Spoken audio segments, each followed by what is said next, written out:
Então vamos falar sobre o impossível do povo de Israel. Vamos para o contexto novamente, é sempre bom começar por aí.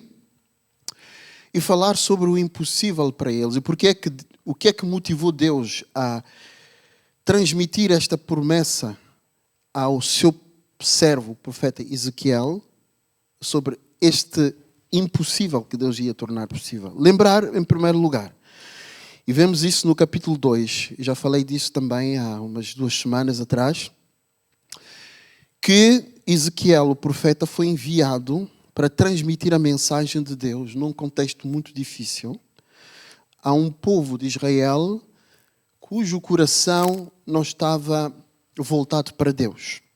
E eu vou lembrar as expressões ou os adjetivos que Deus usou para caracterizar a atitude do povo naquele tempo.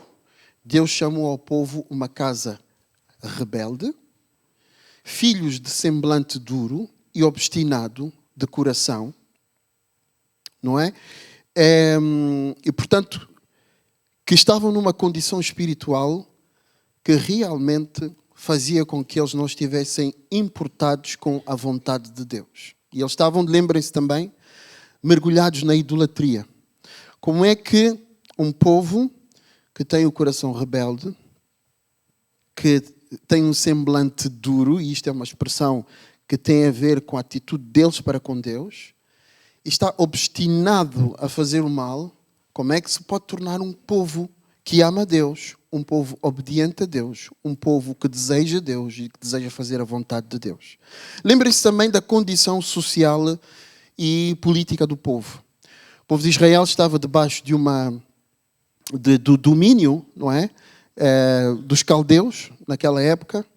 Portanto, eles foram levados para lá contra a sua vontade, perderam tudo. Portanto, economicamente estão mal, socialmente estão mal, e espiritualmente estão mal porque não podem viver a sua religião com liberdade neste lugar onde eles estão. Então, todas as dimensões da vida do povo são muito, muito difíceis, não é? O povo está numa situação de desespero. Não há esperança. Não há esperança. Então, este é o impossível. Quando nós lemos o contexto aqui do livro, sobretudo os capítulos que eu indiquei, o capítulo 2, nós percebemos que esse é o impossível. O impossível é a condição espiritual, social, económica e política do povo de Israel, que está muito má. Está muito má e, humanamente, parece ser impossível de mudar, parece ser impossível de transformar, parece ser impossível de restaurar. E por isso a missão de Ezequiel não era uma missão fácil. Lembram-se, também falamos sobre isso. Não era uma missão fácil porque ele tinha que transmitir a mensagem de Deus nesta condição, em que o povo estava com o coração fechado e a situação do povo era muito difícil. Não havia esperança no coração das pessoas, não é? Como profetizar um tempo onde as coisas iam melhorar, onde a condição espiritual do povo ia mudar? Como profetizar um tempo onde Deus ia trazer de volta os israelitas para a sua terra natal? Como profetizar um tempo onde eles iam poder voltar a tomar posse das suas terras, poder voltar a plantar, poder voltar a ter prosperidade económica? Como falar disto numa condição em que estava tudo mal? O coração do povo estava tomado de pessimismo. Ninguém acreditava no futuro, não havia esperança nenhuma no coração das pessoas. E é sempre muito difícil transmitir mensagens positivas num contexto como esse, em que as pessoas deixam de acreditar porque tornam-se apáticas e pessimistas por causa da dificuldade da realidade em que elas vivem. E de alguma forma nós estamos a viver isso nos nossos tempos, nos nossos dias. Quando ouvimos as notícias através do jornal e assim por diante, as notícias são muito negativas. Tudo é muito negativo, não é? A economia está mal, a justiça está mal, a saúde está mal, a política está mal. E ainda há quem, ao olhar para a situação religiosa também, a condição das igrejas, possa dizer: as igrejas estão mal. Como acreditar que o amanhã será bom? Como acreditar que poderemos ter uma economia saudável, boa, uma política íntegra, que não cede à corrupção? Como acreditar que podemos ter um contexto espiritual na nação, no mundo, onde as pessoas se interessam vividamente por Deus e amam a Deus, não é? Nós somos tomados também por esta apatia, por este pessimismo. E é um pessimismo paralisante, que paralisa as pessoas. As pessoas desistem de fazer alguma coisa porque não têm esperança que alguma coisa de bom pode acontecer. Então elas ficam paralisadas, ficam apáticas, ficam inativas por causa disso. E Deus deu a missão a Ezequiel de transmitir uma mensagem de esperança num contexto em que não há esperança nenhuma. Como é que este profeta vai transmitir esta mensagem? Como é que ele vai convencer os israelitas da época de que virão aí no futuro coisas boas? Então Deus leva-o para uma experiência, para Deus lhe mostrar através desta experiência que esse futuro esperançoso é possível, ainda que o presente deles, da época, fosse completamente desesperador. Deus leva-o para esta experiência. Deus leva Ezequiel, o profeta, a um vale de ossos secos. O que é que os ossos secos simbolizam? Isso, precisamente. Os ossos secos simbolizam a falta de vida, a ausência de esperança. Simbolizam a morte, no fundo.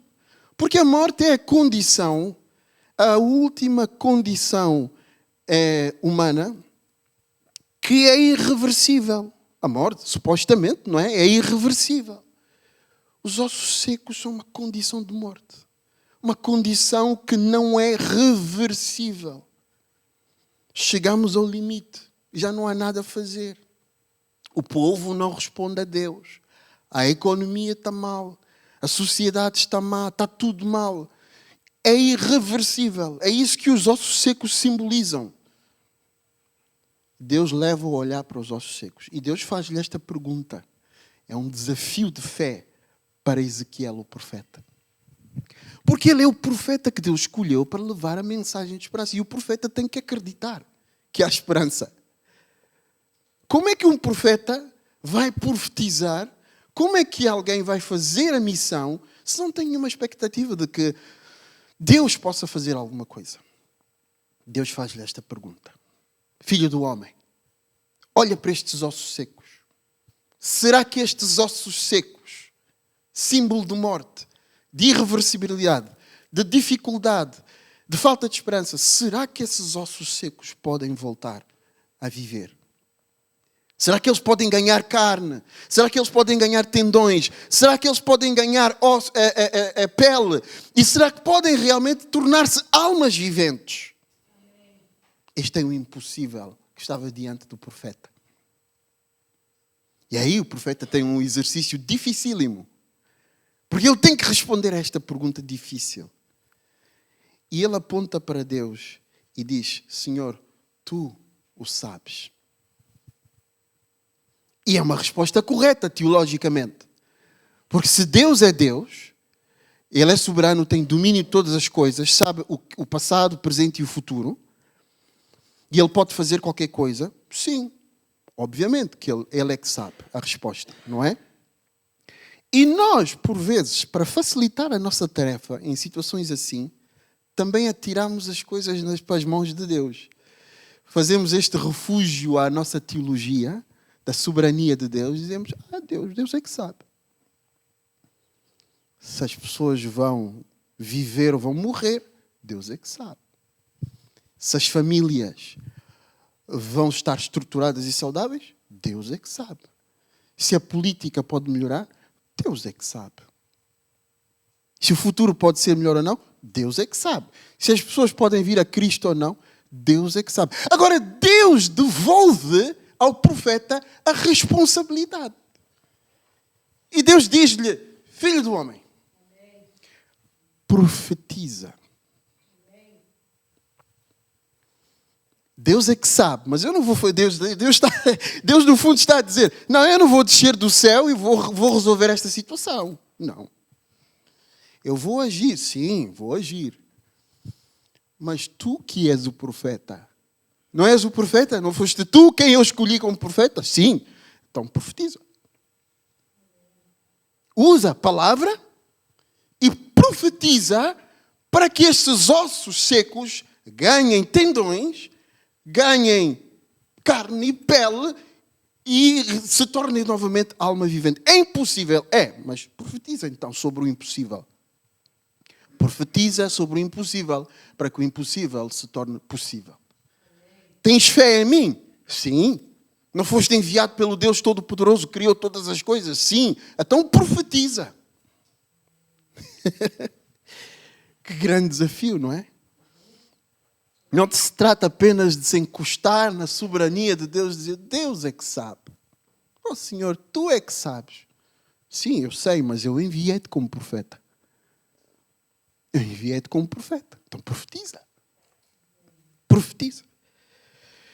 Então o cenário pode parecer irreversível e gerar nos nossos corações ceticismo. E nós olhamos para o futuro com ceticismo, olhamos para a vida com ceticismo e não acreditamos que nada de bom possa acontecer. Inclusive é interessante, quando Jesus nasce, cresce, começa o seu ministério, já estamos a falar de uma época posterior, não é? É essa. Mas esse ceticismo continuava assim no coração dos judeus. Porque quando Jesus vem, começa o seu ministério, está a fazer grandes coisas, as pessoas estão a ver, mas algumas pessoas estão a dizer... Inclusive alguns que conheciam as profecias do Velho Testamento e sabiam que o Messias havia de nascer em Belém. Belém, sendo uma cidade insignificante, dentro do contexto judaico, é uma cidade insignificante, eles olhavam para Belém e diziam assim, pode alguma coisa boa vir de Belém? Diziam eles.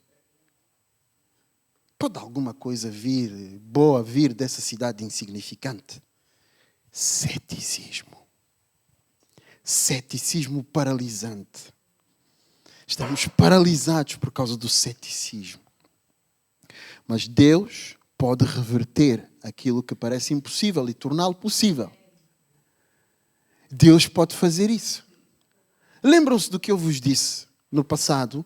Que Deus pode fazer as coisas sozinho. Ele pode, Ele tem esse poder. Mas Ele tem uma mania de querer fazê-lo através das pessoas. É uma mania que Deus tem. Chamemos-lhe assim. Na falta de uma explicação teológica mais profunda. Ele quer fazê-lo através de pessoas. E Ele diz, filho do homem, profetiza. Então vamos ler esta história e ver o que acontece aqui. Veio sobre mim, versículo 1 do capítulo 37, a mão do Senhor e Ele me fez sair no espírito do Senhor e me pôs no meio de um vale que estava cheio de ossos. Portanto, foi uma ação da parte do Espírito Santo.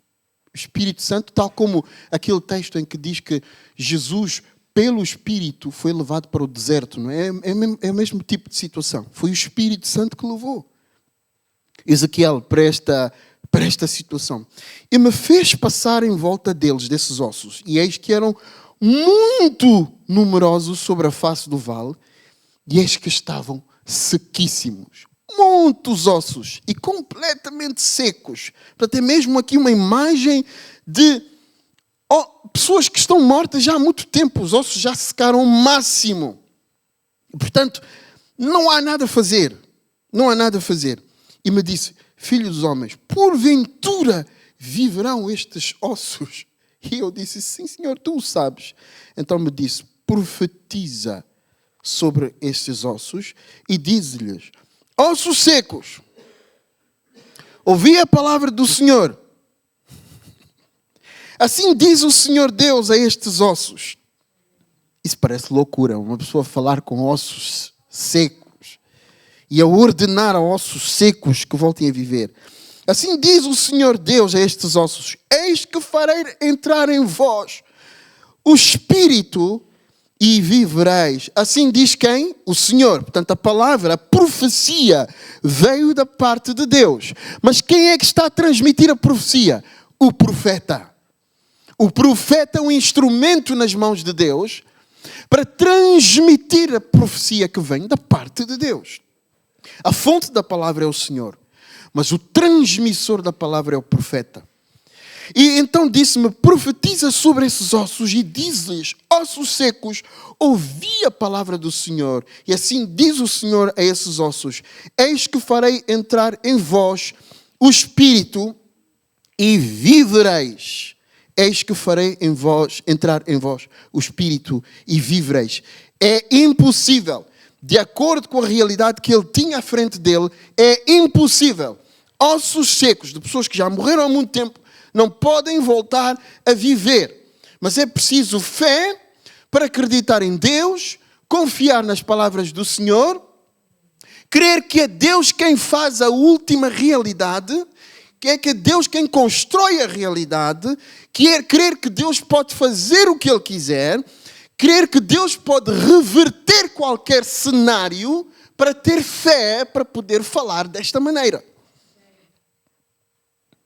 É pôr a fé, é pôr o conhecimento em prática. No fundo, fé é isso. Tu conheces Deus. Crês que ouves a Deus através da sua palavra. Ele se tem revelado a ti. Está bem, mas isso pode ficar só na teoria. O que é fé? É pegar nisto que conheces, pôr em prática no teu dia a dia. É impossível? Não, não é. Não é? Por quê? Porque o meu Deus é o Deus que criou o universo inteiro. Ele tem todas as possibilidades, tem todos os recursos, nada lhe é impossível, ele consegue fazer. Por isso, esta realidade que os meus olhos veem e que é palpável, ela pode ser transformada numa outra completamente diferente. Porque Deus pode pôr o conhecimento em prática. Aquilo que se sabe em prática. Por isso é que o autor de Tiago, na verdade, ele fala sobre isso, pôr a fé em prática. Através das nossas ações. Alguém me dirá: eu tenho fé. Ele depois diz: não, eu vou mostrar-te que eu tenho fé através das minhas obras. Através da minha ação é que eu vou mostrar que tenho fé. Não é dizer que eu tenho fé verbalmente. É através das minhas ações eu vou mostrar que eu tenho fé. Pôr esse conhecimento em prática. Então, ele diz: assim diz o Senhor Deus a estes ossos: eis que farei entrar em vós o Espírito e vivereis, porei nervo sobre vós e farei crescer carne sobre vós, e sobre vós estenderei pele e porei em vós o Espírito e vivereis, e sabereis que eu sou o Senhor. Então profetizei, ele entra em obediência, profetizei como se me deu a ordem. Versículo 7, para quem possa estar perdido. E houve um ruído enquanto eu profetizava. Enquanto eu profetizava, houve um ruído. Porque Deus está em ação através do momento em que o profeta profetizava. Ele está a profetizar, Deus está em ação. O Espírito de Deus está a agir embaixo desta profecia, e o Espírito do Senhor está a trabalhar. E houve um ruído enquanto eu profetizava, e eis que se fez um rebuliço, e os ossos se achegaram cada um ao seu osso. Porque os ossos estavam partidos, não é? Estavam divididos. Então há uma junção dos ossos. E olhei, e eis que vieram nervos sobre eles, e cresceu a carne, e estendeu-se a pele sobre eles por cima, mas não havia neles espírito. Portanto, alguma coisa já foi feita, os tendões voltaram lá, a carne, a pele e assim por diante, mas falta o mais importante. Para que voltem a ser almas viventes e voltem a ter vida, falta o mais importante. Não é? Então no versículo 9 ele me diz, profetiza ao Espírito, profetiza ao Filho do Homem e diz ao Espírito assim, diz o Senhor Deus, vem dos quatro ventos ao Espírito e assopra sobre estes mortos. Para quê?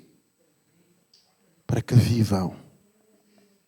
Assopra sobre estes mortos para que vivam. Lembram-se da última profecia que nós vimos em 36, há 2 semanas atrás. O que é que Deus prometeu? Através de Ezequiel, chegará um tempo que eu vou dar um novo coração a este povo.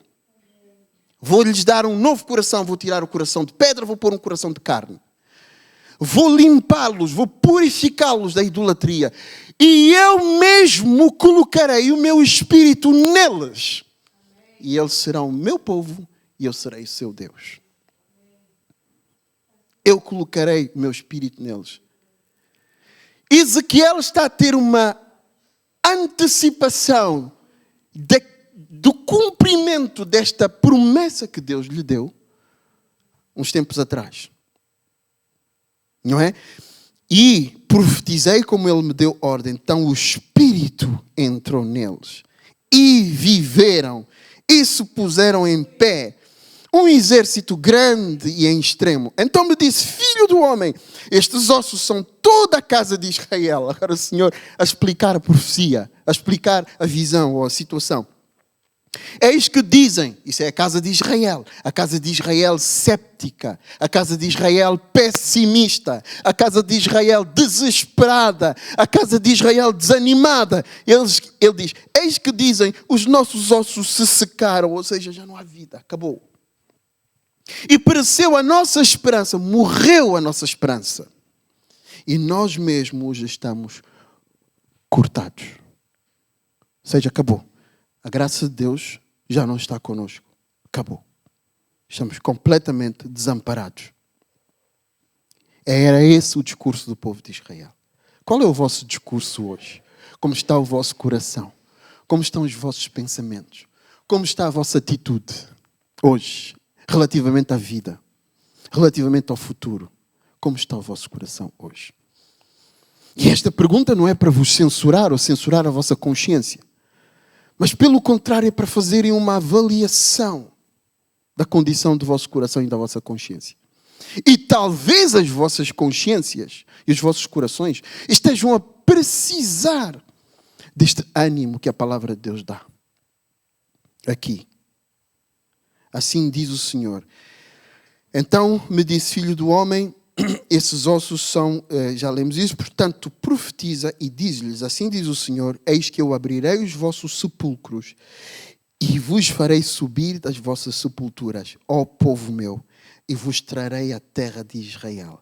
E sabereis que eu sou o Senhor, quando eu abrir os vossos sepulcros e vos fizer subir das vossas sepulturas, ao povo meu, e porei em vós o meu espírito, e vivereis, e vos porei na vossa terra, e sabereis que eu, o Senhor, disse isto, e o fiz, diz o Senhor. Já viram quantas vezes ele diz, sabereis que eu sou o Senhor, e sabereis que eu sou o Senhor, e sabereis que eu sou o Senhor. E sabereis que eu sou o Senhor. Não era suposto já saberem que ele é o Senhor? Eles não tinham a Torá, não tinham a lei. Nunca leram a lei. Não era suposto saberem que ele é o Senhor depois de tanta cultura e tanta religião ao longo de muitos séculos. Pois é.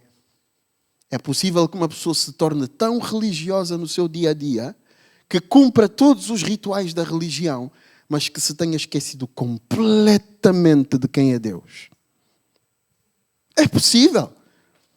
Por isso, sabem, eu não me iludo muito quando eu penso na igreja, não me foco somente nas coisas que a gente faz semanalmente, cultuar, reunião disto, atividade daquilo e por outro. Eu não me foco tanto nisto, sabem porquê? Porque isto é superfície. Isto é a superfície da coisa. Sim, as pessoas vêm às reuniões, aos encontros, mas porquê? Motivadas por quê? O que é que está a acontecer no seu interior? O que é que está a acontecer nas suas almas? O que é que está a acontecer nas suas mentes? O que é que está a acontecer nos seus corações? Pode ser só uma consciência religiosa. Pode ser só porque gostam dos indivíduos que lá estão. Pode ser só porque gostam de cumprir aquelas tarefas. Pode ser só por isso. Por que é que elas vêm, no fundo?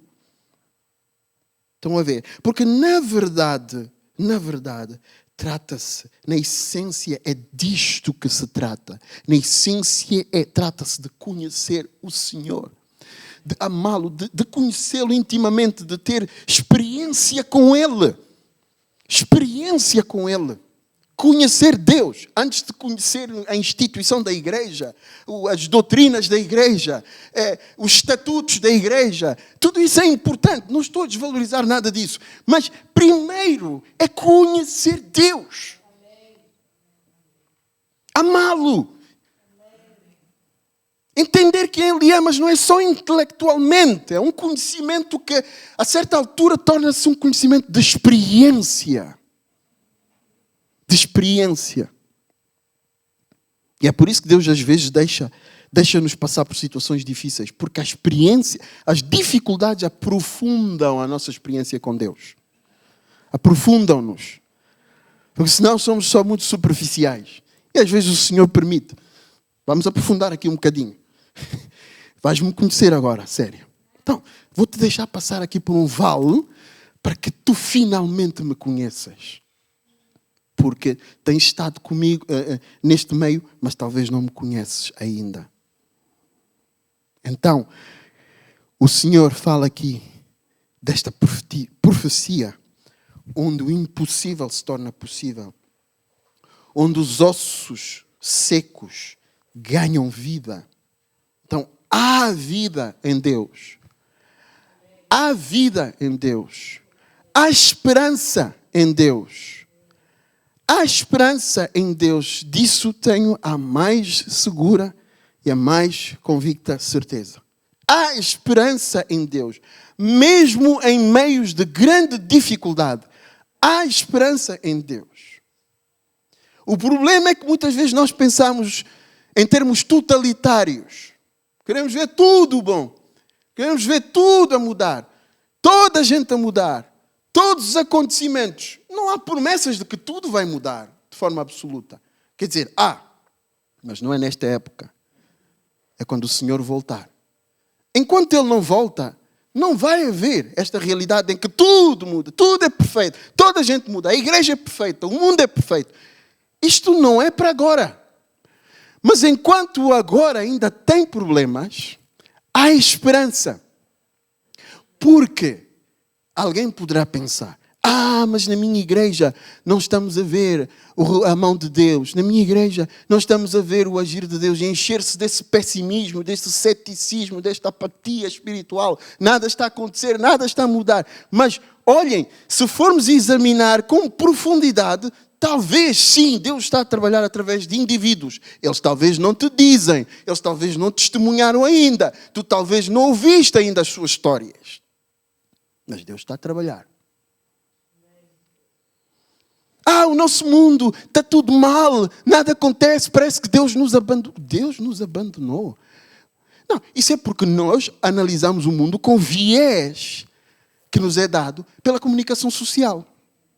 Porque a comunicação social precisa de drama, precisa de sensacionalismo, precisa de más notícias para te manter preso naquele ecrã.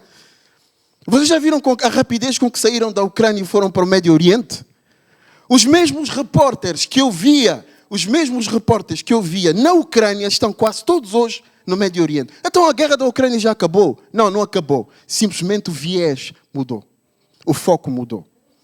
E a gente deixa-se levar por isso. Deus não está a trabalhar. Deus não está a trabalhar. Há histórias maravilhosas do mover de Deus à volta do mundo. Há histórias maravilhosas do mover de Deus à volta do mundo. Uma das coisas que me encoraja muito é, por exemplo, às vezes em que eu tive a oportunidade de ir para as conferências que nós temos da nossa denominação a nível global, O que me encoraja muitas vezes é que, porque o que acontece é que nós chegamos lá e há oportunidade para cada país falar do que está a acontecer e assim por diante.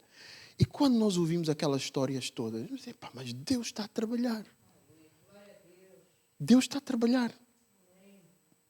De maneiras diferentes em diferentes lugares, mas Deus está a trabalhar.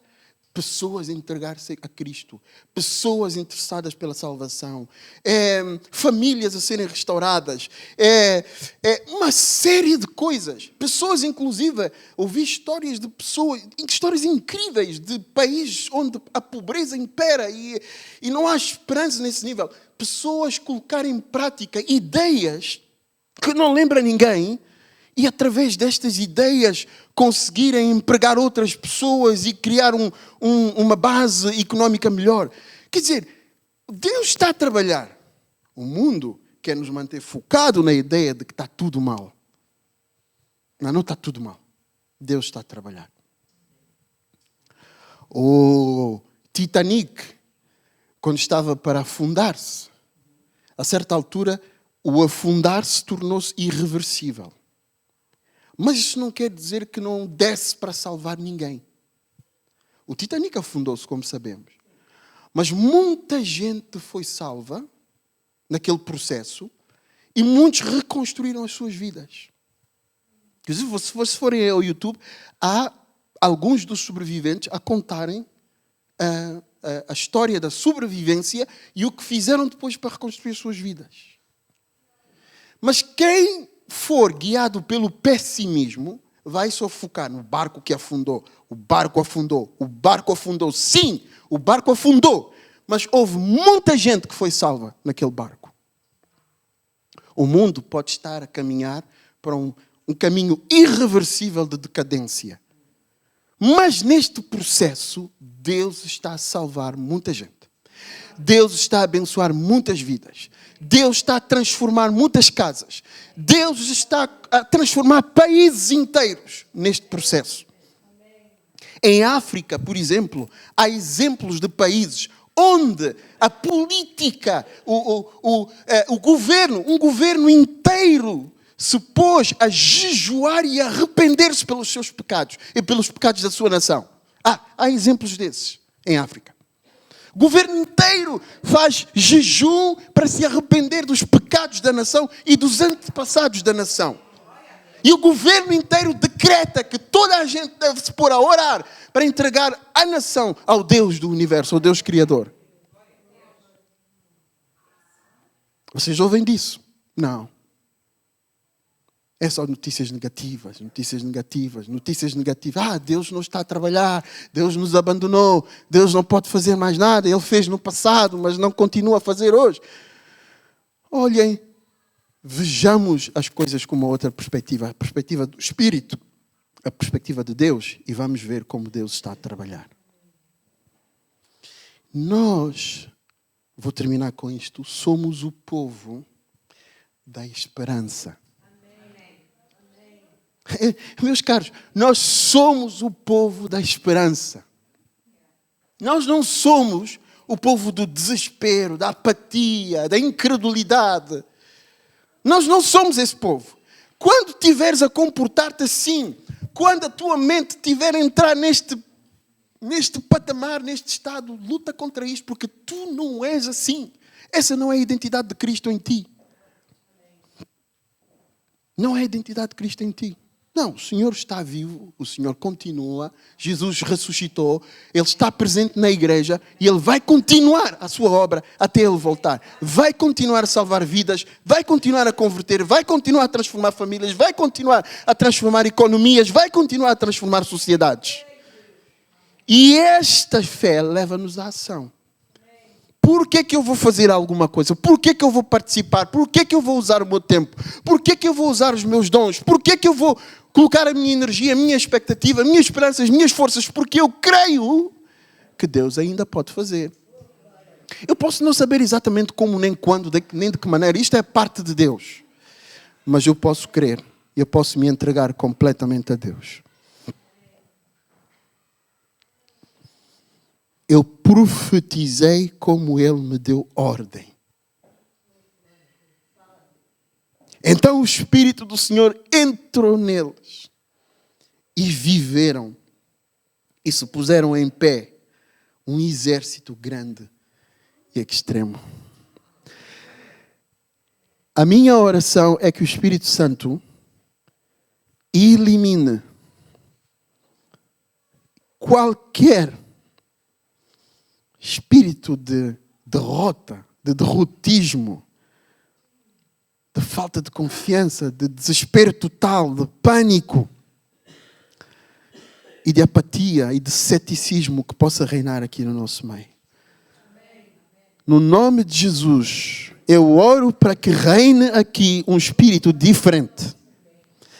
Que o Espírito de Deus, o Espírito Santo, assuma o controle das nossas vidas e das nossas mentes e da nossa mentalidade e a nossa forma de ver a vida e o mundo. E que os nossos corações se encham de esperança. Que as promessas de Deus ainda se vão cumprir. Que Deus é fiel para cumprir. E que nos possamos mobilizar para colocar-nos ao lado dEle. Para andar com Ele. Nos juntarmos a Ele. Naquilo que Ele mesmo já está a fazer. Salvar vidas. Levar pessoas a Jesus, transformar famílias inteiras, mudar a sociedade para melhor. Deus tem este poder hoje. E Deus vai continuar a fazê-lo até a volta de Jesus. Senhor, esta é a nossa oração. Esta é a nossa expectativa. Essa é a nossa esperança, Senhor.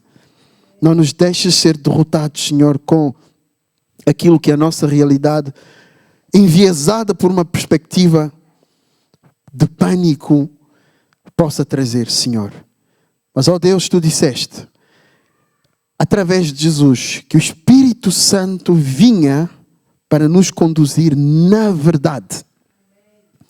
Não nos deixes ser conduzidos pelas mentiras, pelo sensacionalismo à nossa volta, pelos dramas fabricados, Senhor Deus, para trazer um certo viés às nossas vidas.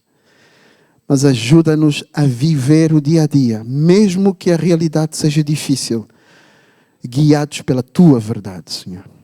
Porque a Tua palavra é que é a verdade, Senhor. Esta é a nossa oração, Pai.